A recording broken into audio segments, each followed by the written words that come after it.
RNBC city news पहुंचाएगा हर खबर आप तक।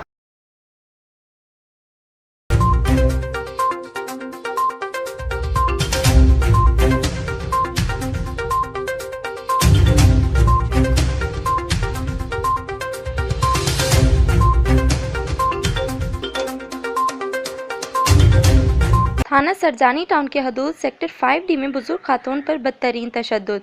कराची थाना सरजानी टाउन के हदूद में वाक़या सेक्टर 5D में ज़ईफ़ खातून पर बदतरीन तशद्दुद की वीडियो सामने आ गई। फुटेज में देखा जा सकता है थाना सरजानी टाउन की हदूद में शहरी बुजुर्ग खातून पर 3 ख़वातीन के साथ मिलकर न सिर्फ मुग़लगात अदा की बल्कि साथ साथ बेरहमी से तशद्दुद का निशाना बनाता रहा। क्या SHO थाना सरजानी और बाला अफसरान इस खातून को इंसाफ दिलाएंगे? कैमरा टीम के साथ Zarmina Munir, CNBC city news Karachi. इस वीडियो को लाइक करें, हमारे चैनल को सब्सक्राइब कर बेल आइकन जरूर प्रेस करें हमारी न्यू वीडियो सबसे पहले देखने के लिए।